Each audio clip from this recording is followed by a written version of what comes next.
किसान भाइयों, आपके अपने YouTube चैनल में आपका हार्दिक स्वागत है। आज हम इस नए YouTube चैनल का शुभारंभ कर रहे हैं और इस चैनल का उद्देश्य ये है कि हम अपने किसानों के साथ अपनी जानकारी साझा कर सकें, एक दूसरे के साथ अनुभव साझा कर सकें और इसका फ़ायदा हम लोग, हमारे किसान भाई उठा सकें और अपने गन्ने की पैदावार और दूसरी फसलों की पैदावार में बढ़ोतरी कर सकें और उत्पादन लागत कम कर सकें। क्योंकि जून का माह शुरू हो चुका है, तो जून में होने वाले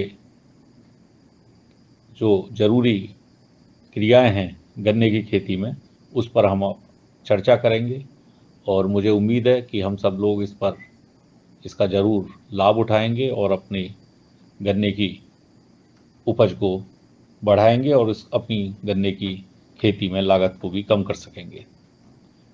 किसान भाइयों, बसंतकालीन व गेहूं के बाद बुआई के गन्ने में यदि यूरिया की टॉप ड्रेसिंग शेष रह गई है तो मेरा मानना है कि सिंचाई के उपरांत 110 किलो यूरिया 1 हेक्टेयर की दर से टॉप ड्रेसिंग कर दें।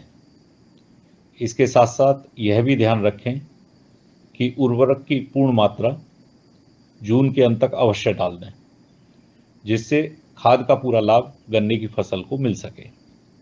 वर्षा ऋतु के दौरान यूरिया का प्रयोग अगर करेंगे तो उसका अधिकांश भाग नमी के कारण भूमि की निचली सतह में चला जाएगा और यह वर्षा जल के साथ बहकर नष्ट हो जाएगा, जिससे कि हमें उस खाद का, उस उर्वरक का अपेक्षित लाभ नहीं मिल पाएगा। इसके साथ ही साथ पेड़ी गन्ने में नाइट्रोजन की मात्रा जो शेष रह गई है, उसके लिए 200 किलो यूरिया पर हेक्टेयर की दर से सिंचाई के उपरांत टॉप ड्रेसिंग कर दें। किसान भाइयों, शरदकालीन गन्ने में भी इस समय एक हल्की मिट्टी चढ़ाने की आवश्यकता है, ताकि बढ़वार के साथ गन्ना गिर न पाए और देर से निकलने वाले किल्ले भी ना निकलें। जुलाई के पश्चात जो भी किल्ले निकलते हैं, उनसे इस वर्ष में गन्ना नहीं मिल पाएगा। इसलिए मिट्टी चढ़ाने के 2 लाभ होंगे। एक तो आपका गन्ना गिरने से बच जाएगा, साथ ही साथ जो टेलर्स निकलते हैं, जो कल्ले निकलते हैं, वो भी नहीं निकल पाएंगे। इसके साथ साथ अगर बरसात के मौसम में हम ये मान कर ना चलें कि बरसात का मौसम है और अब हमें सिंचाई नहीं करनी है। अगर 15-20 दिन तक बरसात नहीं होती है तो हम हल्की सिंचाई गन्ने के खेत में अवश्य करते रहें।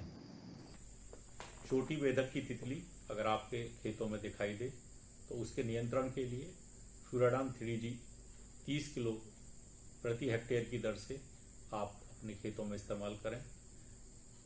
फ्यूराडान के इस्तेमाल के समय ये जरूर ध्यान रखें कि खेत में नमी होनी चाहिए और यह काम हम जून के अंतिम सप्ताह तक अवश्य कर लें।